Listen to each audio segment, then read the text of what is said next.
ఎదురుగా ఉన్న ప్రతి ఒక్క ప్రకారమును విరగొడతాడు. హల్లెలూయా. నీకు విరోధముగా ఉన్న ప్రతి ఒక్క ఆయుధమును ఆయన ఏం చేస్తాడు? విరిచివేస్తాడు. ఈరోజు మనం వెళ్తూ ఉన్నప్పుడు, వస్తూ ఉన్నప్పుడు అనేక ఆయుధములు మనకు ఎదురవుతూ ఉంటాయి.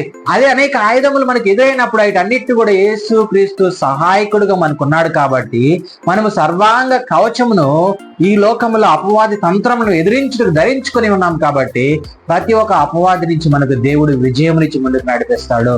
హల్లెలూయా. విజయమునిచ్చి ఆయన ముందుకు నడిపిస్తాడు. అందుకనే మనము ఎక్కడ ఏ సహాయం పొందుకోవాలంటే దేవుని సహాయం పొందుకోవాలి, ఆయన కవచమును ధరించుకోవాలి.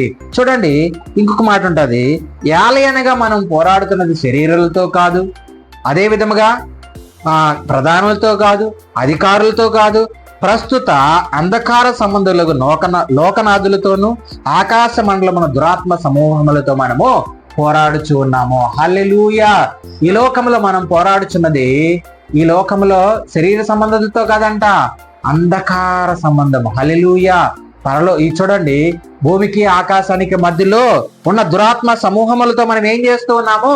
పోరాడుచు ఉన్నాం. నువ్వు ఈ పోరాటం నువ్వు గెలవాలంటే నువ్వు ఏ కవచం ధరించుకోవాలి? సర్వాంగ కవచం ధరించుకోవాలి.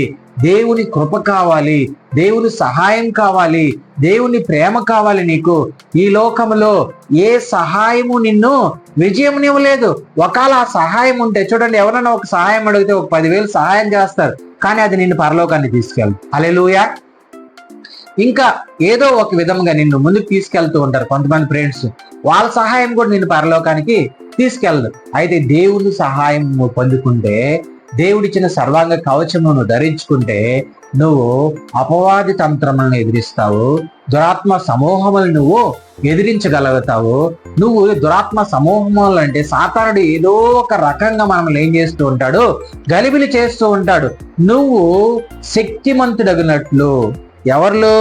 మహాశక్తిని బట్టి ఆయన యందు బలవంతుడై ఉంటే ఖచ్చితంగా అపవాది తంత్రములను, అపవాది కుతంత్రములను, అపవాది ఏదైతే పసిగడుతున్నాడో దాని ముందునే దేవుడు మనకు బయలుపరుస్తూ ఉంటాడు.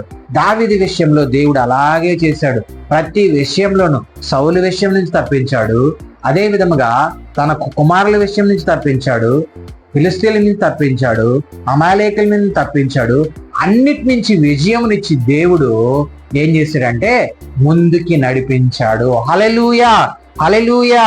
అందుకనే మనము ఆకాశ మండలమునందున్న దురాత్మ సమూహములను మనం జయించాలనంటే మనము దేవుడిచ్చిన సర్వాంగ కవచముతోనే మనం జయించగలుగుతాము. ఈ లోకంలో ఉన్న ఏ కవచము కూడా జయించలేదు. అయితే ఆత్మ సంబంధమైన కవచము, చూడండి, దావీదు దగ్గర ఉన్న కవచం మాత్రం అందరికి కనిపించేది. ఈ రోజు మన దగ్గర ఉన్న కవచం ఎవరికి కనిపించదు. అది ఆత్మ సంబంధమైనది.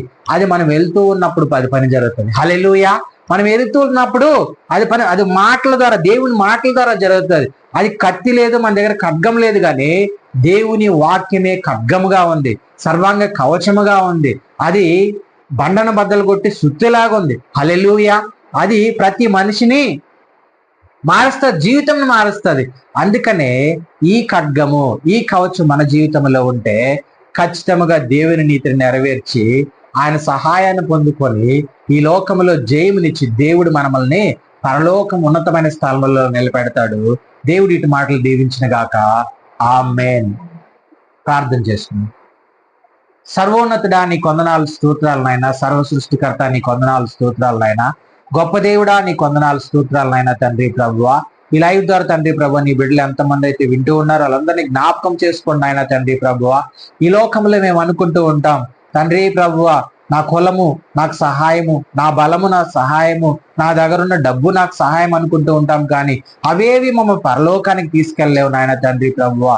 నీ సహాయము, నీ ఆత్మీయమైన పిలుపు, నీ ఆత్మీయమైన రక్షణ, నీ ఆత్మీయమైన ద్వారా తండ్రి ప్రభు దావీదు మహారాజు ఆ రోజు సైన్యమును జయించాడంటే మీ సహాయంతో జయించాడు నాయన. ఆయనకి ఎదురైన ప్రతి ప్రకారమును తండ్రి ప్రభువా నాయన విరగొట్టారు నాయన తండ్రి ప్రభువా. ఈ రోజు మా జీవితాల్లో ఎదురుపడుతున్న ప్రతి ఒక్క ప్రకారమును మీకు ఎదుర్కొన్నట్టుకు తండ్రి ప్రభువా సాతాను అంధకారు దురాత్మ దురాత్మ శక్తులను మేము ఎదుర్కొనుటకు తండ్రి ప్రభువా మేము బలవంతులమై ఉండమంటూ ఉన్నారు. నాయన తండ్రి, సాతాన్ని ఎదిరించుటకు మేము దేవుడిచ్చిన సర్వాంగ కవచమును ధరించమంటూ ఉన్నారు. ఆ కవచమును ధరించి, దేవుని వాక్యమును ధరించి, ఆయన యేసు క్రీస్తు ప్రభువారు మిమ్మల్ని మేము ధరించుకొని ప్రతిష్ఠించుకొని ఈ లోకంలో ఉన్న సమూహమును మేము ఎదిరించుటకు మీరు మాకు సహాయకుడుగా ఉండమని అడుగుతూ నజరేయుడైన యేసు క్రీస్తు ప్రభువారి నామములో అడిగి వేడుకున్నాం తండ్రి. ఆమేన్.